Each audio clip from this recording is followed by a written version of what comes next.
아멘. 여러분은 언제 가장 기쁘십니까? 이 기쁨이란 더 이상 바랄 것이 없는 완벽한 상태를 말하는 것은 아닙니다. 어떻게 천국 가지 않고 그런 상태에 이를 수 있겠습니까? 만약에 그럴 수만 있다고 하면은 사람들은 굳이 천국 가려고 하지 않을 거예요. 여러분, 천국 가기 전에 저와 여러분을 가장 기쁘게 하는 일이 무엇입니까? 혹시 여러분 하나님 찬양하는 일이 가장 기쁘십니까? 이 아멘을 하시는데 얼굴하고 이 표정하고 매치가 안 되면 안 되거든요. 여러분, 찬양하는 일이 가장 기쁘십니까? 혹시 하나님 찬양하는 일이 가장 기쁘다고 하면, 이 예배드리고 찬양하는 이 순간이 가장 기쁘다고 하면 순서를 한번 바꾸어 생각해 볼까요? 이 말은 우리에게 기쁨이 있어야 하나님 앞에 찬양도 할 수 있다는 말씀도 되겠지요. 하나님께 대한 기쁨이 없으면 진정으로 찬양할 수 없습니다. 여러분, 하나님께 대한 기쁨이 오늘 이 아침에 회복되기를 원합니다. 4년 전인가요? 시드니 북서쪽에 윈저라는 도시가, 조그만 소도시가 하나 있죠. 거기에 있는 에베네셀 교회라는 곳에 한번 가본 적이 있습니다. 전에도 한번 말씀드린 것 같아요. 1809년도에 세워진 호주 최초 혹은 시드니 최초의 교회라고 저는 알고 있습니다. 거기서 본, 그 교회당에서 본 참 인상적인 물건이 여러 개가 있었는데, 그 중에 가장 저에게 인상적인 것은 그 교회 마당이 넓게 있더라고요. 교회 건물은 조그만데 교회 마당이 넓게 있는데, 그 마당의 한 중앙쯤에 남아있는 빵 굽는 돌 화덕, 이게 옛날에 한 뭐 몇백, 200년 전인지 백 몇십 년 전인지 그거는 모르겠는데, 그 돌 화덕이 무너진 대로 그대로 남아 있더라고요. 무너진 돌도 하나 옮기지도 않고 그 돌 화덕 자리를 그대로 지키고 있더라고요. 이게 뭐냐? 초기 정착민들이 이제 교회가 교회 역할을 했지만 아이들 모으는 보육원 역할을 했는지 학교 역할을 했는지 정확한 건 모르겠어요. 그런데 어쨌든 아이들이 모이는 일상생활의 중심이기도 했다, 교회가.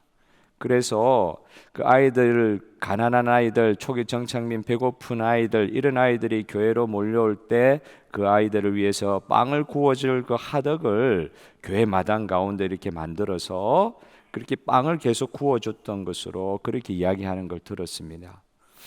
그 당시 교회가 얼마나 따뜻한 곳이었느냐.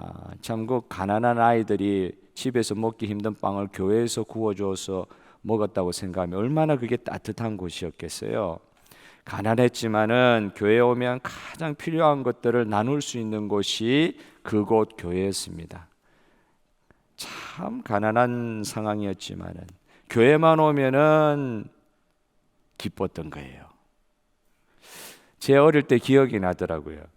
교회 가면은 왜 그래 좋았는지 지금 생각해도 이렇게 제 얼굴에 좀 미소가 좀 느껴지십니까? 옛날에 그 생각하면은 그때 그 왜 그렇게 좋았는지, 콘크리트 바닥에, 옛날 도끼다시라 그러죠. 콘크리트 바닥에, 돌로 이렇게 차가운 바닥에, 볼품도 없는 교회 건물의 마룻바닥에, 그런 곳, 뭐 어떻게 보면 굉장히 추운 곳일 수 있는데, 그때 주일학교 다니면서 그 교회 경험했던 기억이 아주 기뻤어요. 그때 생각하면 기뻤어요. 제가 뭐 주일학교 출신이라는 걸 자랑하려고 그런 건 아닙니다. 그런데 어릴 때 그 주일학교 다닐 때 볼품 없는 교회 건물이지만 그 교회 가는 게 그렇게 기뻤어요. 건물 때문에 꼭 간 건 아니잖아요. 정말로 가난했지만 행복하고 기쁜 곳이 교회였던 것을 기억합니다. 복음은 가난해도 우리 성도들로 하여금 기뻐할 수 있게 하는 줄 믿습니다. 고통 가운데서도 하나님 만나는 기쁨이 가득한 곳이 교회입니다. 여러분, 교회 오면은 기뻐야 됩니다. 교회가 기쁜 곳이 돼야 합니다. 진짜 그래야 됩니다. 근데 내 마음에 오늘 정말 정돈되지 아니하고 오늘 아무 감정 없이 이 자리에 혹시 오게 됐다 할지라도 교회 와서 하나님께 예배드리고 기쁨을 회복하게 되는 일들이 오늘 주일날 있었으면 좋겠어요. 교회 일원이 되어가지고 하나님을 이렇게 기쁘시게 예배하고 하나님을 기쁘게 하다 보면 사람도 기쁘게 하는 일들이 생기는 거더라고요. 이것이 기쁨의 선순환입니다. 하나님을 기쁘시게 하는 일이 우리 모든 사람들도 동시에 기뻐하게 하는 이 성령의 기뻐하게 하심의 은혜를 주일마다 체험하게 되는 곳이 교회다. 이게 세상과 다른 곳이다. 하나님 중심의 신앙을 말하는 거죠. 하나님 중심의 신앙은 하나님을 가장 큰 기쁨의 근원으로 생각하고 믿는 거예요. 그러나 교회에 혹시 오더라도 사람 중심의 신앙 체계를 가지고 있으면 사람의 기쁨을 가장 큰 종교, 이때는 신앙이라고 이야기 안 해야 될 것 같아요. 종교 행위의 중심으로 삼는 경우도 있다고 하면 이것처럼 참 가슴 아픈 일이 없어요. 그런 종교 행위는 사실 동호회나 별 다를 수 없을 것 같기도 해요. 할리 데이비슨족, 저는 이렇게 오토바이 타고 다니는 사람들이 혼자 타고 다니는 줄 알았는데 어떤 날 되면은 수천 명이, 놀랐어요. 벌써 한 10년 전 이야기인데도 옛날에 뉴스가 아직 기억나요. 한국에서도 할리 데이비슨족들이 모이는데 몇천 명이 한 자리에 모인 거예요. 누가 나오라고 그랬는데 자기 돈 내면서 나오는 거예요. 그 비싼 오토바이 타고 부르릉 하면서 이렇게 모이는 거예요. 정말로 그 열심은 종교 이상입니다. 진심으로 하더라. 진심으로 하고 싶어가지고. 요즘에 욜로족이라 그러잖아요. You only live once라 그러나요? 당신의 삶은 한 번밖에 없다. 맨날 여행하면서 사는 사람들이 있다 그러죠. 한 달 벌어가지고 한 달 여행하는 식의 삶을 사는, 한 번밖에 없는 인생, 주를 위해 사는 게 아니라 한 번밖에 없는 인생 후회하지 말고 즐기자. 이게 욜로족의 철학이잖아요. 그런데 그 기쁨, 그 즐김, 이거 아무리 생각해도 이건 일시적인 것이다. 이거 하고 나면은 계속해서 즐거울까? 계속해서 기쁠까? 저는 아무리 생각해도 그건 일시적인 것 같아요. 문제를 잠시 잊고 회피한다는 생각이 드는 것입니다. 여러분, 우리가 믿는 하나님은 그 믿는 그의 백성에게 참되고 진정한 기쁨을 주시는 주님이심을 믿습니다. 하나님의 백성인 우리가 이 하나님과의 관계를 통해서 세상에서는 얻을 수 없는 참 기쁨을 만약에 누릴 수 없다고 하면 이것보다 안타까운 일이 없다. 어떻게 하나님 믿는 사람이 하나님과의 관계를 통해서 기쁨의 그 근원을 찾지 못하고 세상에서 누리는 그 원초적이고 일시적인 기쁨보다 하나님 만나는 기쁨이 더 실체가 없다. 이것보다 안타까운 일은 없다. 교회를 가는데 습관으로 간다. 가야 돼서 간다. 오늘 나의 삶이 아무리 고통스럽고 그래도 주님 만나는 예배 시간에 주님과의 관계를 통해서 기쁨을 회복함으로 말미암아 세상에서는 얻을 수 없는 참 기쁨의 근원으로 오늘 우리 영혼이 살아나기를 소원합니다. 이게 없으면 너무 안타까운 일이다. 오늘 본문을 통해서 이 참된 성도의 기쁨과 찬양이 어디에서 오는지 한번 냉정하게, 냉정이란 말도 참 기쁨의 말이 아니죠. 한번 참 하나님 앞에서 살펴보는 시간이 되었으면 좋겠어요. 첫 번째, 성도의 이 기쁨, 성도는 언제 가장 큰 기쁨을 얻습니까? 성도는 언제 하나님을 찬양합니까? 하는 그런 질문을 한번 던져보게 됩니다. 1절을 한번 읽어보겠습니다. 우리 자막 나오는 대로 크게 한번 읽어보겠습니다. 시작. 내 마음이 여호와로 말미암아 즐거워하며 내 뿔이 여호와로 말미암아 높아졌으며 내 입이 내 원수들을 향하여 크게 열렸으니 이는 내가 주의 구원으로 말미암아 기뻐함이니이다. 따라하겠습니다. 내가 주의 구원으로 말미암아 기뻐함이니이다. 기뻐함이니이다. 야, 이게 한나가 이런 찬양을 하는 거예요. 언제 이런 찬양을 해요? 사무엘을 얻고 나서 이런 찬양을 하는 거예요. 성도에게 가장 큰 기쁨이 무엇입니까? 성도에게 가장 큰 기쁨이 무엇입니까? 여러분, 이 질문 하나만 오늘 생각하고 여러분 일주일을 한번 생활하면서도 묵상할 게 너무너무 많으실 거예요. 정말 내가 예수 믿는 사람인데 내게 있어서 가장 큰 기쁨이 진짜 무엇이냐? 곰곰이 저도 생각해 봤죠. 말씀을 준비하면서 묵상해 봤죠. 나에게 있어서 가장 큰 기쁨은 뭐냐? 지나간 시간들도 돌이켜 봤어요. 언제 가장 기뻤냐? 언제 가장 기뻤냐? 목사 되고 나서도 한번 생각해 봤어요. 내 어릴 때부터 인생도 있지만 목사 되고 나서 그 이후의 삶을 한번 생각해 봤어요. 생각해 보니까 이 한나가 오늘 나의 주님의 구원으로 말미암아 내가 기뻐하고 즐거워한다, 이 말이 나의 말이 된다고 했을 때 진짜 그게 무엇일까? 한번 돌이켜서 생각해 보니까 저는 이렇게밖에 말씀 못 드리겠더라고요. 제가 예수 믿는 사람이고 여러분도 예수 믿는 사람인데 언제 가장 기쁠까? 제 같은 경우에 이랬어요. 하나님이 살아계신 것이 진정으로 믿어질 때, 하나님께서 내 기도에 응답하시는 표징이 뭐 눈으로 볼 때 나타날 수도 있고 내 삶을 통해서 체험되어질 수도 있고, 내가 그렇게 하나님께 간절히 기도했는데 그 하나님께서 내 기도에 응답하시는 표징이 나타날 때, 안 믿었던 것이 진짜 안 믿어지던 것이, 안 믿어지는 것이 지금도 너무 많잖아요. 안 믿어지는 것이 진짜 믿어질 때가 있더라고. 할렐루야. 이게 있더라고. 이게 믿는 사람이 진짜요, 그냥 허상으로 이렇게 실체도 없는 믿음 붙들고 막 마인드 조절해가지고 내가 믿어야지 이런 게 아니라 진짜 믿을 수 없는 상황 가운데 믿어질 때, 원통함에 사무치고 마귀에게 농락당하던 우리의 삶이 성령 안에서 승리를 경험할 때, 이때 내 안에서 기쁨이 차고 넘치더라. 저는 나름대로 이렇게 써봤습니다. 언제 가장 기쁘냐? 이런 것들이었어요. 주님의 승리를 내 삶에서 직접 체험할 때, 주님이 분명히 말씀으로 말씀하신 것들이 내가 느끼기에, 내 체험하기에 그 말씀이 이루어지는 것을 눈으로 보고 체험할 때, 이때 내가 너무 기쁘고 우리 성도들도 기뻐하는 줄 믿습니다. 여러분 진짜 그때 기쁘세요? 하나님을 믿는 백성들이 진짜 기뻐하는 것은 내가 믿는 하나님이 최고인 것을 체험할 때. 옛날에 권투할 때 홍수환 선수인가요? 몇 번 다운됐는가 저는 아직도 기억이 안 나요. 하여튼 다운은 여러 번 당했던 걸로 알아요. 뭐 7.8기란 말이 거기서 나왔는지는 모르겠습니다만 하여튼 여러 번 다운 당하고 마지막에는 자기가 KO로 이기잖아요. 눈에 보이는 건 계속 다운되는 거예요.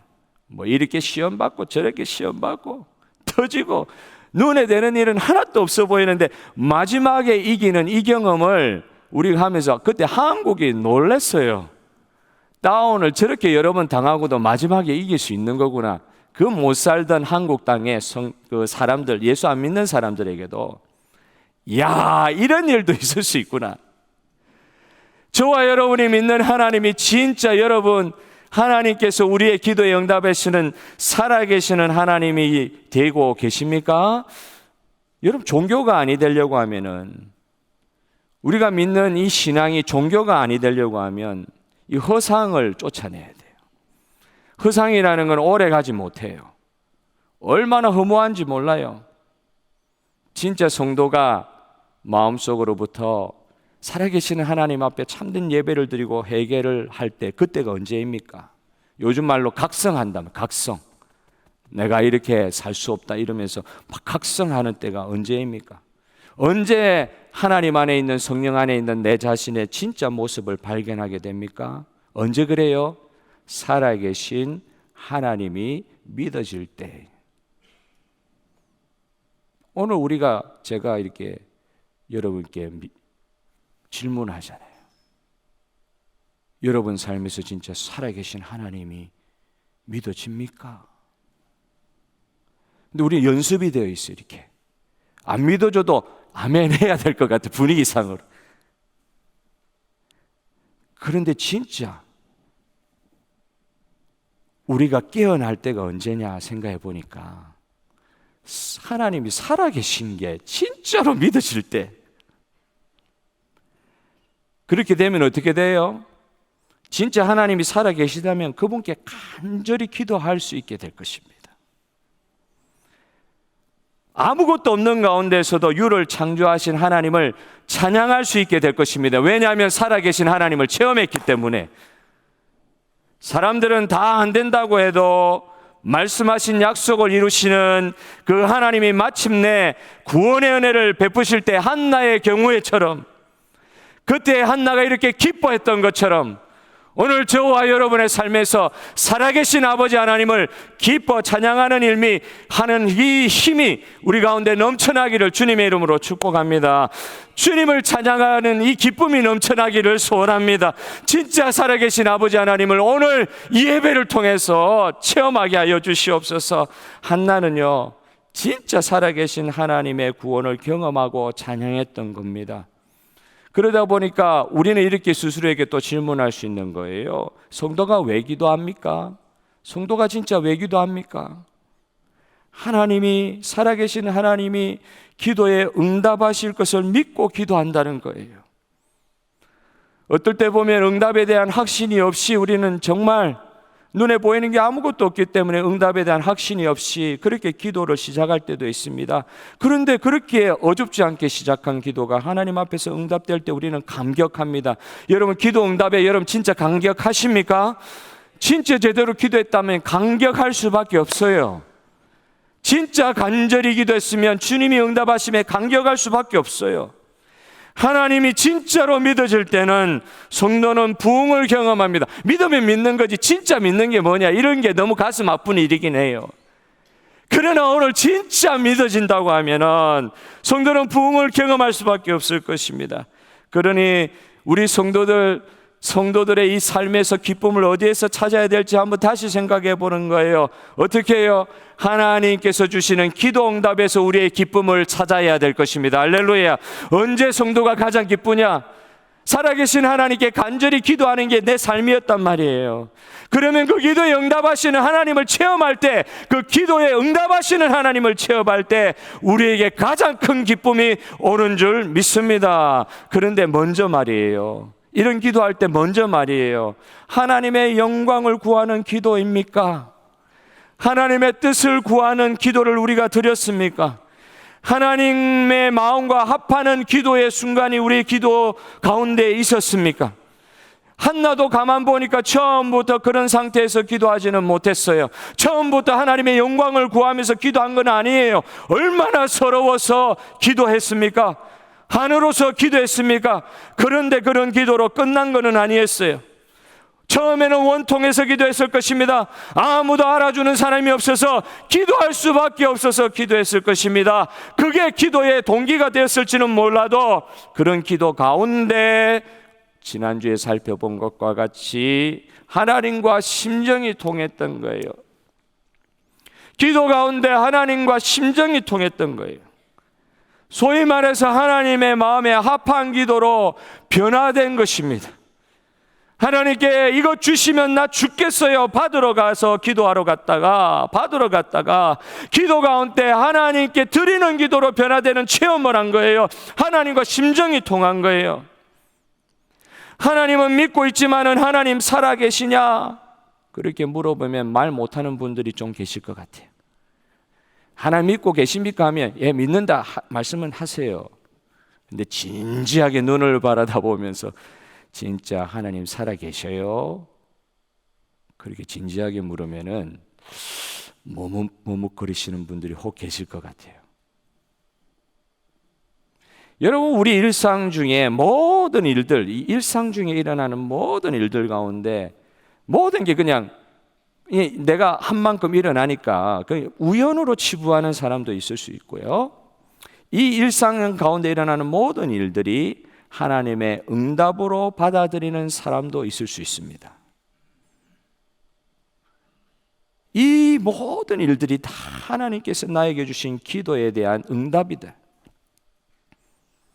이런 차이가 분명히 있더라고요. 우연히 일어나는 일이다, 이 기도의 응답이다.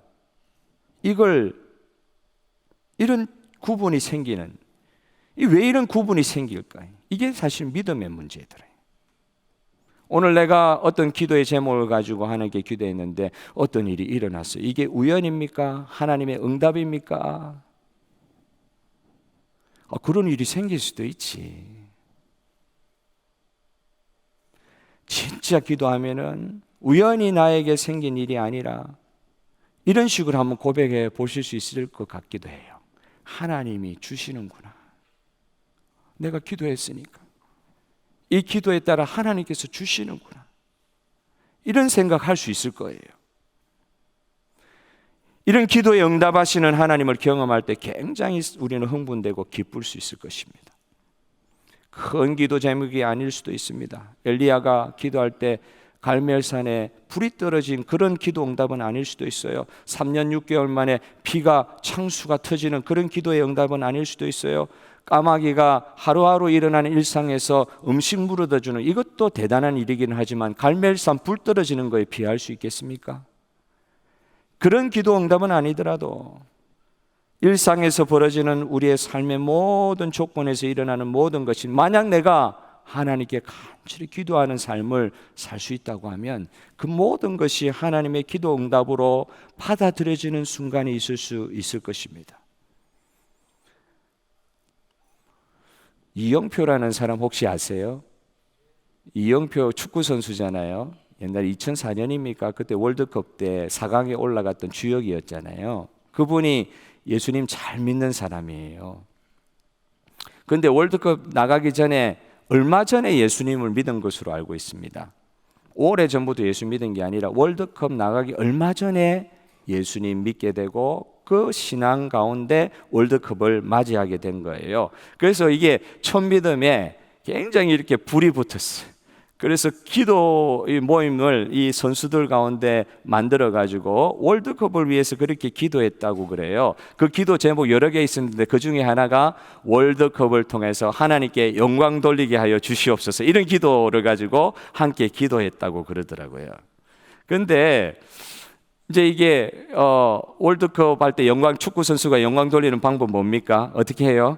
골을 넣고 이렇게 잔디밭으로 미끄러져 가면서 손을 이렇게 딱 모으고 주님께 기도하고 이렇게 하면서 하나님께 영광, 이런 포즈를 취하잖아요. 그걸 뭐라 그럽니까? 축구할 때 이렇게 골 넣고 골 세레모니 할 때 그때 말고는 사실은 축구 선수가 무슨 하나님께 영광 돌릴 수 있는 구체적인 기회가 있어요. 골 넣었을 때 그때 이렇게 하나님께 기도하면서 영광 올리는 그런 모습 보일 수 있잖아요. 그걸 아마 생각을 하고 아마 기도한 것 같은데 자기는 사실은 수비수라 골 넣을 수 있는 기회가 없는 거예요. 그런데도 그게 간절한 기도 제목이 그렇게 되었다고 합니다. 여러분, 기도 제목을 주시는 하나님께서 그 기도 제목을 통해서 우리의 신앙을 간절하게 만들어 주시는 것도 하나님의 은혜예요. 될 것 같지도 않는 그런 기도 제목 같아도 그런 마음을 주시는 거야. 하나님께 영광 돌리고 싶다. 골이라도 넣고 기도 세리머니라도 해야 되는데 골을 넣을 수는 없잖아요. 그런데 참 희한한 건 그런 기도회를 하고 있는 중에 월드컵 바로 직전에 이 종아리에 10cm가 넘게 근육이 찢어져 버린 거예요.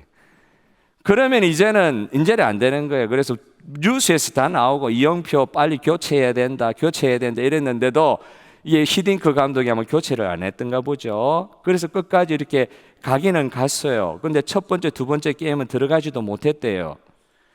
정말 부상을 당하고 나서 너무 괴로웠다고 그럽니다. 일생에 한 번 있을 기회이기도 하고 한국에서 월드컵 할 때 자기가 참여하는 건데 이런 기회는 뭐 없잖아요.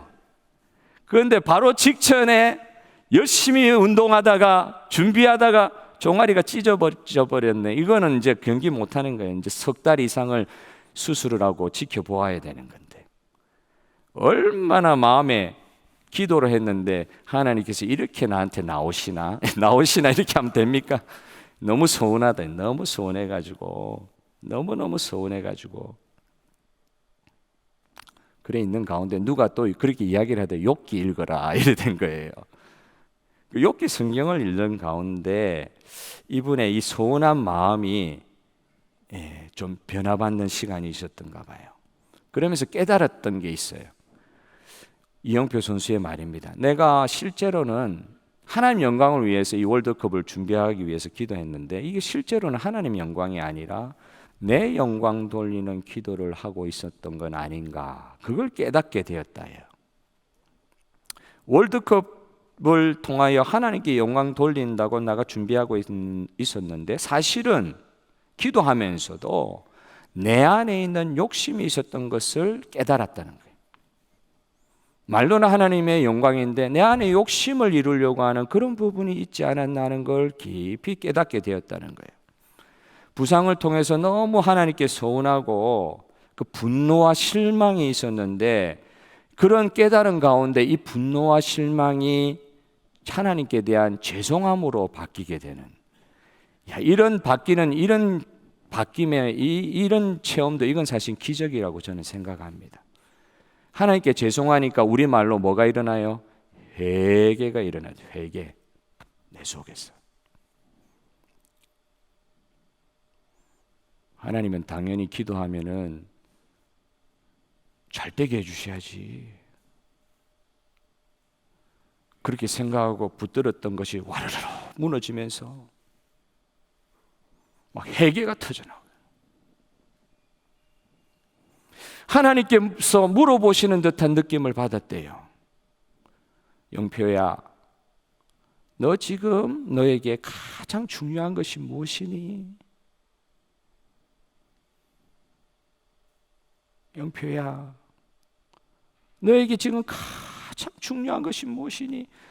대번에 이야기해줘. 이 사람 얼마나 열심히 살았던 사람인데, 강원도에서 태어나가지고 산골에서 태어나가지고 얼마나 고생하면서 이까지 올라온 사람인데, 당연히 나오죠. 입에서 축구야, 월드컵이요. 하나님께서 다시 이렇게 물어보시더랍니다. 그거 나를 위해서 포기해 줄 수 있겠니? 그거 나를 위해서 포기해 줄 수 있겠니? 그런데 그 전에 처음에 기도 원통하면서 기도 시작할 때 그때 생각을 하면 이 말에 도저히 답할 수가 없어요. 못해. 그런데 희한하게 자기 입에서 이런 말이 나온, 제 마음에서 정말로 진정으로 예 주님, 저 포기할 수 있을 것 같아요. 근데 어떤 식으로 억지로 하는 말이 아니라 예 기쁨으로 포기할 수 있습니다, 이렇게 되더라는 거예요. 엄청난 좌절감이었는데 그 기도 후에, 이 기도 후에 말이에요, 엄청난 좌절감으로 사실 기도가 계속되었던 건데 이 말씀을 듣고 내가 주님 앞에서 답하는 이런 과정을 거치면서 엄청난 좌절감이 나를 무너뜨릴 것 같았는데 예 월드컵 뭐고 뭐 다 날아가도 나는 좋습니다, 예 포기할 수 있습니다 이랬으니까 하나도 없어지잖아요. 그런데 좌절감이 아니라 엄청난 행복감을 체험했다. 여러분, 그 한 사람의 체험이 아니라 저와 여러분의 체험이 되게 하여 주실 주님을 찬양합니다. 저는 이것이 이런 이영표 선수의 이런 체험이요, 하나님과 한나의 심정이 통했던 그런 체험과 같은 것이라 생각하게 됐어요. 이게 하나님과 심정이 통한 기도를 통하여 성도가 회복되는 길이었구나. 이게 하나님과 회복하는 길이었구나. 그러는 가운데 이제 자기가 월드컵이 이제 포기가 되고, 말 그대로 이제 마음 놓은 거예요. 마음 포기가 되고 있는 상태에서 갑자기 다리가 아프지 않더래요. 처음에 2경기 못 가다가 마지막에 포르투갈전인가 거기에 나가게 됐다 그러죠. 근데 그때 포르투갈전에 누군가 골을 넣은 거 있죠. 그 골을 자기가 넣지는 못했어요. 자기가 어시스트 했다 그러더라. 근데 그 골로 말미암아 한국이 진짜 16강에 올라가게 된 거예요. 뭐 역사에 없던 일이 일어났죠. 처음에 기도할 때 어떻게 기도했다고요? 내 수비수기 때문에 골 세리머니 할 수 있는 기회는 없다고 생각하고 의심하면서 기도했는데 그 경기 이후에 이영표 선수가 무릎 꿇고 기도하는 장면이 생중계로 전 세계 전파를 타는 일이 벌어졌습니다. 자기가 골을 넣지 않아도요. 여러분, 이렇게 하나님께서 우리의 생각을 뛰어넘어 우리에게 응답하시는 이 하나님, 살아계신 하나님을 오늘도 체험하며 우리의 기쁨이 되기를 주님의 이름으로 축복합니다. 전혀 생각하지 않았던 방식으로 하나님은 응답하시더라는 거예요. 두 번째로 생각해 볼 것은, 성도는 인생의 주관자 되신 하나님을 신뢰할 때 기뻐할 수 있을 것 같아요. 성도는 인생의 주관자 되신 하나님을 신뢰할 때 기뻐할 수 있습니다. 사실 한나는요, 개인의 삶을 통해서 절망했다고 했잖아요. 그냥 그 개인의 삶의 어려움만 가지고 절망한 게 아니라 이스라엘의 영적인 상태를 보면서 절망했을 것 같아요. 다른 사람 다 기도하러 나가지 않아도 자기는 1년에 한 번씩 기도하러 나가서 제사장을 본 거 아니에요. 대제사장이란 사람과 대제사장인의 아들 홈리와 비누아스를 봤을 거 아니에요. 여러분, 오늘 다 읽지는 못하지만 그들의 홈리와 비누아, 엘리의 두 아들 홈리와 비누아스와 이 사무엘의 삶이 계속 비교되면서 2장 처음부터 끝까지 계속 비교되면서 나오고 있습니다. 이 엘리 기도를 통하여 사실은 자기 기도를 하나님 앞에 올려드리는 입장에 있었던 한나, 타락한 제사장의 모습을 통해서 얼마나 시험받을 일들이 많았겠어요. 그런데도 참 희한한 거는요, 한나가 참 특별한 거는요, 참 어려운 시대에도 하나님께서 선지자를 보내시는데 그 선지자들에는 하나님께서 이상과 환상을 보여주셔요. 근데 사실 한나에게 무슨 이상이 보였다, 환상이 보였다 이런 게 없어요. 그런데 한나에게 무슨 일이 벌어진 줄 아세요? 어떤 일이 벌어진 줄 아세요? 1장 17절 18절을 한번 보여주십시오. 엘리가 대답하여 이르되 평안히 가라. 이스라엘의 하나님이 너가 기도하여 구한 것을 허락하시기를 원하노라 하니 이르되 당신의 요정이 당신께 은혜 있기를 원하나이다 하고 가서 먹고 다시는 근심빛이 없더라. 이게 사무엘 낳기 전이에요. 그 전에 뭐라고 그랬죠? 이 사건이 있기 전에 제사장이 엘리가 너 술 취했냐 그랬다 그랬죠. 나의 간절한 기도 이런 걸 볼 수 있는 영적인 감각이 전혀 없이 너 술 취했냐 그랬다 그랬죠. 그런데 그에게 자초지정을 이야기하고 하나님 앞에 다시 기도하는 자리에 갈 때 엘리가 이렇게 기도해 주더라는 거예요. 아무 환상이나 이상이 있어서 그런 게 아니에요. 그냥 엘리가, 그 영적으로 어둡고 타락한 제사장인 엘리가 기도해 주는데도 뭐라고요? 내가 당신께 은혜 있기를 원하나이다. 그리고 나서는 가서 먹고 다시는 근심빛이 없더라. 할렐루야. 이건 사무엘 태어나기 전의 이야기. 참 희한하죠. 특별하게 한나가 체험해가지고 그가 하나님 앞에 특별하게 반응한 게 아니에요. 아무런 환상이 없고 기대가 없을 수밖에 없는 상황에 그 엉터리 같은 제사장에게 그 한마디 들어도 이 믿고 근심하여 그때부터는 얼굴에서 근심하는 빛이 다 사라졌다. 또 한번 볼까요? 2장 20절 21절에 또 엘리가 한나에게 기도하는 장면이 나옵니다.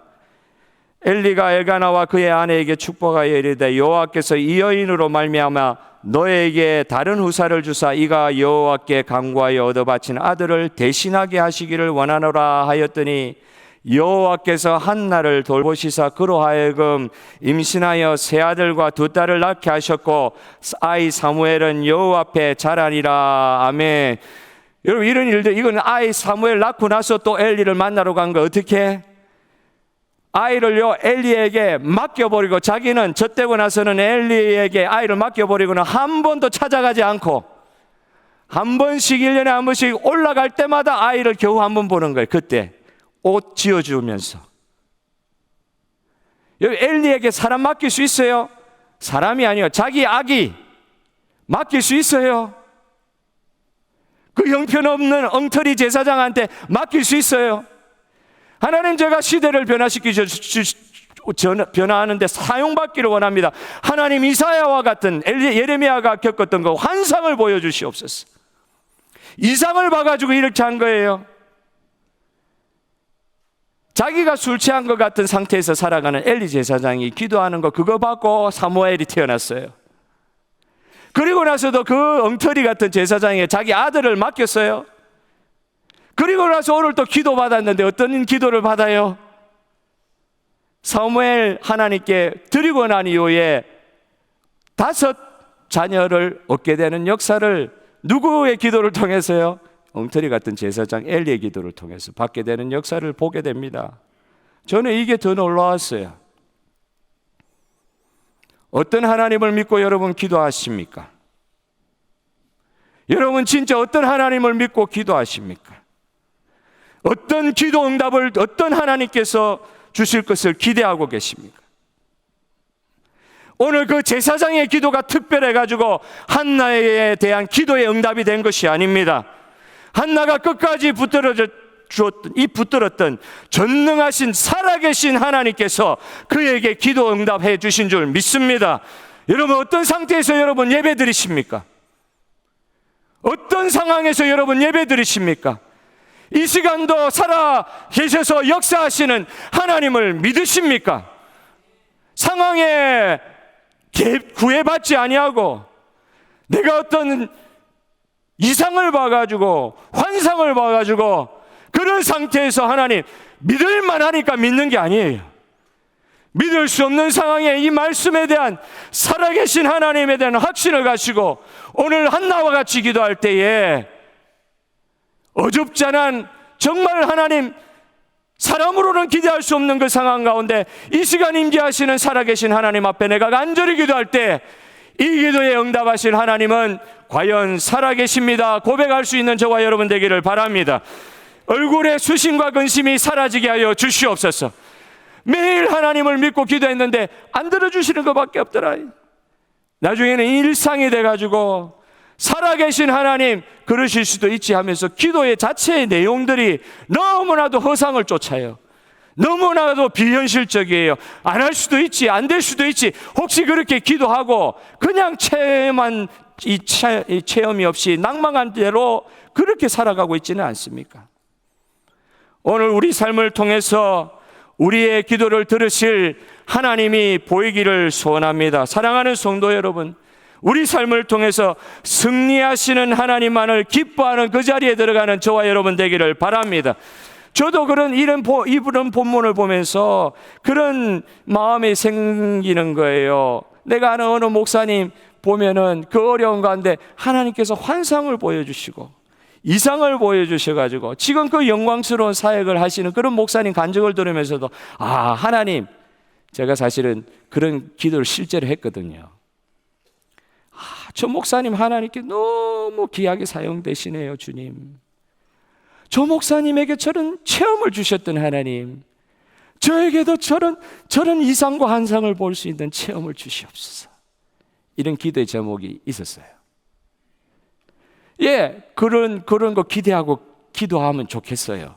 하나님께서 특별하게 주시는 은혜를 기대하면서 기도할 수 있었으면 좋겠어요. 그런데 오늘 본문을 보면서 꼭 그리 아니하실지라도 한나와 같이 기도하는 자리에서 특별한 하나님의 체험할 수 있다는 그 믿음이 저와 여러분에게 주어질 줄로 믿습니다.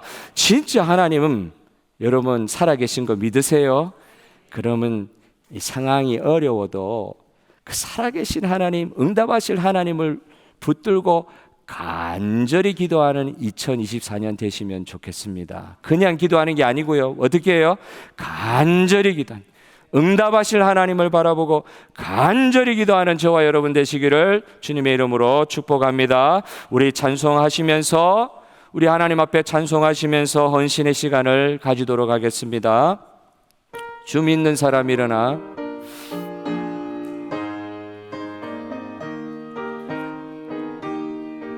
우리 박수 치시면서 찬양하겠습니다. 주 믿는 사람 일어나 다 힘을 합하여 이 세상 모든 마귀를 다 쳐서 멸하세. 다 싸워 이겨라. 주 예수 믿음으로 세상 이기네. 믿음이 이기네. 믿음이 이기네. 믿음이 이기네. 주 예수를 믿음이 온 세상 이기네. 류마기 계율로 큰 죄에 빠지니 진리로 띠를 띠고서 늘 기도드리세. 의지하면서 겁없이 나갈 때 주 예수 믿는 힘으로 온 세상 이기네. 믿음이 이기네. 믿음이 이기네. 믿음이 이기네. 주 예수를 믿음이 온 세상 이기네. 끝까지 이긴 자에게 흰 옷을 입히고 또 영생복을 주시니 참 기쁜 일일세. 이 어두운 세상 지나서 저 천성 가도록 주 예수 믿는 힘으로 온 세상 믿음이 이기네. 크게 한번 우리 고백합시다. 믿음이 이기네. 믿음이 이기네. 주 예수를 믿음이 온 세. 다시 한번요. 믿음이 이기네. 믿음이 이기네. 믿음이 이기네. 믿음이 이기네. 주 예수를 믿음이 온 세상 이기네. 오늘 받은 말씀을 가지고 한번 간절히 주님 앞에 한번 기도합시다. 내가 진짜 살아계신 하나님을 바라보고 기도했습니까? 2024년 이 한 해 간절한 우리의 기도 제목은 살아계신 아버지 하나님 앞에 정말로 간절히 기도하는 자리가 이 한 해 동안 계속되어질 수 있도록 주님 우리에게 은혜를 부어 주시옵소서. 믿음으로 기도하게 하여 주시옵소서. 응답하실 하나님에 대한 간절한 우리의 마음에 확신이 있게 하여 주시옵소서. 이 시간 다 함께 주님의 이름을 부르며 확신을 가지고 기도하도록 하겠습니다. 주여 하나님 아버지, 하나님의 백성들이 이 하나님 1월달 하나님 세 번째 주일에 주님 앞에 나와 간절히 주님 앞에 기도합니다. 아버지 하나님, 이 기도를 하나님 응답하여 주실 주님을 믿습니다. 아버지 하나님께서 우리 기도 가운데 역사하여 주실 줄 믿습니다. 주님 아버지 하나님 살아계심을 믿는 자리에 서게 하여 주시기를 원합니다. 오늘도 모든 것이 눈에 보이지 않습니다. 불미합니다. 주여 믿을 수 없는 억천만 가지 이유가 있습니다. 그러나 아버지 하나님 오늘 주신 말씀대로 주여 하나님이여 그 모든 영적인 상황이 어둠에 갇혀있는 그 세상 가운데서도 우리 주님을 바라보며 살아계신 하나님을 바라보며 얼굴에 수심이 사라지는 가운데 기쁨으로 하나님 앞에 기도하는 자리에 서게 하여 주시옵소서. 내 기도에 응답하셔서 내 기쁨을 하나님 허락하실 아버지 하나님 앞에 진정으로 기도하는 하나님의 백성들 되게 하여 주시옵소서. 삶의 기쁨을 회복하게 하여 주시옵소서. 기쁨을 주시는 기도 응답을 주시는 하나님 앞에서 회복되는 모든 백성들 되게 하여 주시옵소서. 오늘 역사하여 주시옵소서. 하나님 기도하는 모든 성도들의 기도에 응답하여 주시기를 원하옵나이다. 하나님 우리를 변화시켜 주시는 줄 믿습니다.